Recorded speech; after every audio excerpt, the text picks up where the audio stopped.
দেখা বা আমার মনে হচ্ছে কি দুলাভাই তোর ভয়ে অজ্ঞান হয়ে গেছিল। খুব ডাক্তার হয়ে গেছো তাই না?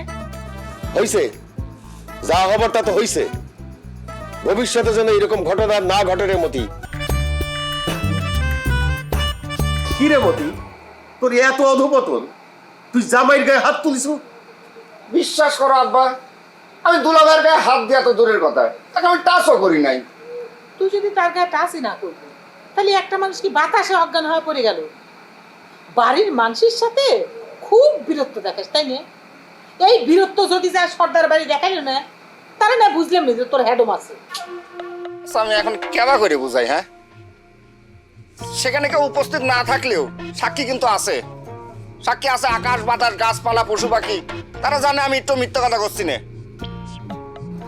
আমি তো ইদানিং দেখতেছি তুই মেলা অহংকারী হয়ে গেছিস রে মতি। তুই ছোট বড় কিচ্ছু মানতেছিস নে। তোর যে আপন বড় ভাই তাকেও তুই মানুষজনের সামনে অপমান করতে চাচ্ছিস নে। আমি আবার তো কবে অপমান করলাম রে বড় ভাই? একদম বলদ সাইজে যাচ্ছে তাই না? কিছুই বুঝতে পারতিস না কেরে সেংরা। রবিন যখন আমার হুন্ডার চাবি খান দিবার চাইছে তুই না করিস নাই, মনে নেই? বুঝতে পারতেছিস না? হ্যাঁ আব্বা, ওই রবিন আমারে সাইডে হুন্ডার চাবি খান দিচ্ছে, ও মাঝখান দিয়ে এসে না করে আর কয় যে আমি নাকি হুন্ডা চালাবার পারি না। এ তুই জানিস আমি বালুচরে? কোন কথার ভিতরে আবার তুই হুন্ডা ঢুকাই দিলি? হ্যাঁ তোর সাথে জহিরের কি হয়েছিল ভাইয়া ক? ওই যে তো সেদিন কইছিলাম না, সে একই ঘটনার পুনরাবৃত্তি ঘটছিল আজকে। সেই জন্যই তোর তার গায়ে হাত তোলা লাগবি। আবারও তুই একই কথা করছিস রে আপা।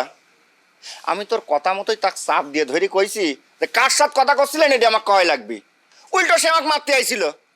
আর তুই সাথে সাথে তাক হিট করে বসলি, তাই তো আব্বা? দেখিস ঘটনার হিসেব কিন্তু মিলে গেছে, প্রমাণ পাওয়া গেল। এ বড় ভাই, এই তুই তো হুন্ডার চাবি না দেওয়ার সাথে সব হিসাব মিলাচ্ছু, না জানে হিসাব মিলালি তো হবি না। তুই যে কথা করছু আর মানুষটার যে অবস্থা সেটার সাথে তো হিসাব মেলে না রে। আচ্ছা ঠিক আছে, বুঝতে পারছি। ঘটনা তালিপারে আমি খুলেই করছি। প্রতিদিনের মতো দুলা ভাই সেদিন জঙ্গলে যায় কার সাথে যেন কথা করছিল। আমি যাওয়ার সাথে সাথে খ্যাট করে ফোনটা কাটে দিল। আমি যাই দুলা ভাই করছি, ওই দুলা ভাই কার সাথে কথা করছিলেন? সে আমাকে উল্টো করে গালাগালি শুরু করলো। আমি জোর করে যে মোবাইলটা কাটিয়ে নিতে গেছি, আমা আপনি দেখে কি বুকে হাত দিয়ে আমার হোসেনের মতো অ্যাক্টিং শুরু করে দিল। ফালতু কথা কর জায়গা পাইস না তাই না? একটা মানুষ অ্যাক্টিং করে অজ্ঞান হয়ে যায়, তুই কিন্তু নিজেই কইছু তার মাথায় পানি ঢালি তুই তার জ্ঞান ফিরেছু। দেখা বা আমার মনে হচ্ছে কি দুলা ভাই তোর ভয়ে অজ্ঞান হয়ে গেছিল। খুব ডাক্তার হয়ে গেছু তাই না? হইছে, যা হবার তা তো হইছে।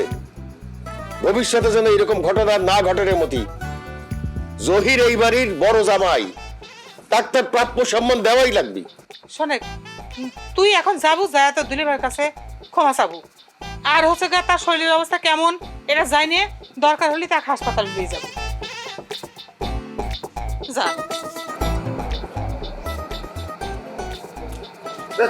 দাঁড়া আছিস কেন? যা মাত্রা দেখিস না, যা। আজকে হবি না, এর বিজিত নিয়ে যাওয়ার দরকার হাসপাতালে। একটা চরম বেয়াদব হয়েছে কিন্তু আব্বা।